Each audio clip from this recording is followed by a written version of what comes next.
आप देख रहे हैं Aurangabad breaking today news. Please subscribe my channel, like, share and comment.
नमस्कार, आपण या ठिकाणी बघत आहोत हरसिद्धी माता मंदिर। या ठिकाणी जो गणपती बसलेले असतात, त्यानंतर जी एकादशी असते, एकादशी नंतर दुसऱ्या दिवशी द्वादशी असते। सालाबादाप्रमाणे द्वादशीला या ठिकाणी हा भंडाऱ्याचा कार्यक्रम धनगर समाज या ठिकाणी आयोजित करीत असतो। आणि या वर्षी धनगर समाजाने हा जो भंडाऱ्याचा कार्यक्रम आहे, सगळ्या समाजाने मिळून एकत्र येऊन हा पूर्ण भंडारा या ठिकाणी आयोजित केलेला आहे। आणि या ठिकाणी सर्व पंचक्रोशीतील नागरिकांनी या ठिकाणी या प्रसादाचा लाभ घेतलेला आहे। तरी आपण या ठिकाणी आज बघत आहोत की आम्ही या ठिकाणी एक 36 क्विंटल आम्ही गहू पिसलेले होते। आणि त्या आपण बघत आहोत डांगर जे आहे, डांगर भंडारा म्हणून या भंडाऱ्याचं नाव प्रसिद्ध आहे। या ठिकाणी डांगर आमचे 30 क्विंटल डांगर या ठिकाणी होते आणि 10 क्विंटल साखर होती आणि 6 क्विंटल या ठिकाणी तुरीची डाळ जी आम्ही या ठिकाणी बनवलेली होती, म्हणजे ज्याला आपण वरण म्हणतो। या ठिकाणी या भंडाऱ्याचं मुख्य आकर्षण म्हणले तर या ठिकाणी जी आम्ही समाजाची पुस्तिका बनवलेली आहे। या ठिकाणी पूर्ण हर्सुल येथे धनगर समाज किती आहे, किती संख्येत उपलब्ध आहे, या ठिकाणी आम्ही तो पुस्तिका या ठिकाणी यावर्षी छापलेली आहे। आणि त्याचं अनावरण या ठिकाणी आत्ताच माननीय खासदार संदीप पाजी घुमरे यांनी या ठिकाणी ती प्रकाशित केलेली आहे। धन्यवाद। आज कमीत कमी किती लोकांचे नियोजन आहे भंडाऱ्याचे? आम्ही या ठिकाणी एक 50 ते 45 हजार लोकांचा आम्ही या ठिकाणी पूर्ण हा प्रसाद बनवलेला होता।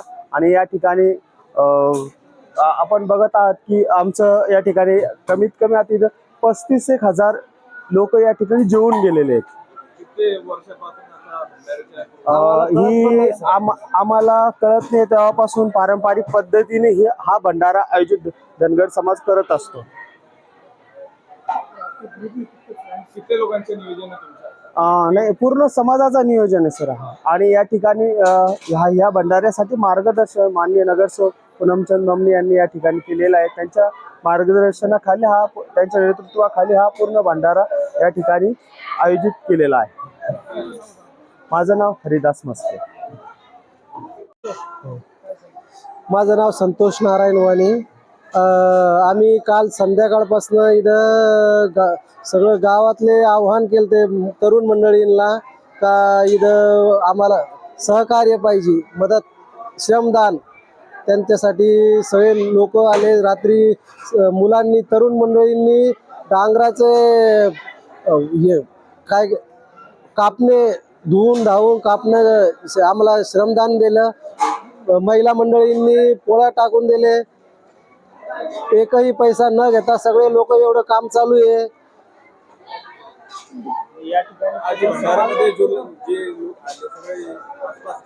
सगळे पूर्ण समाजाचे लोक येऊन जेवून गेले, असं काहीच नाहीये।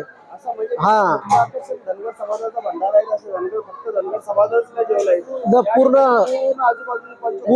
गावांना आम्ही या ठिकाणी आव्हान केलेलं होतं प्रसादासाठी या ठिकाणी यावं। रिक्षा लावून आहे ना, सगळ्याकडे आम्ही फिरवलं एक दिवस पहिलेपासून रिक्षा फिरवली, त्यांना आमंत्रण देण्यात आलं आणि सकाळी 9 वाजेचा आम्ही भंडारा तयार करण्यात आला चालू आमची महाप्रसादाचा 9 वाजेपासून या ठिकाणी चालू झाले. हा तर आतापर्यंत चालू आहे.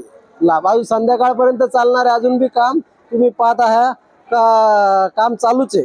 आणि पोळ्या बी टाकणं महिला मंडळींनी आम्हाला खूप सहकार्य केलं आणि तरुण मंडळींना पण आम्हाला खूप सहकार्य, श्रमदानाचं काम केलं. भंडारीचे उद्देश काय राहतात? भंडाऱ्याचा उद्देश असा की पूर्ण समाज एकत्र येणे एकत्र. आणि एका दिवसासाठी सगळे म्हणजे हा जो भंडारा असतो सगळे एन्जॉय करतात. पहिल्यापासून चालत आलेला भंडारा आहे, आम्हाला न कळत पण नाही सर. देवीचा हरसिद्धी माता भंडारा आहे, हरसिद्धी माता भंडारा आहे. संतोष नारायण वाणी.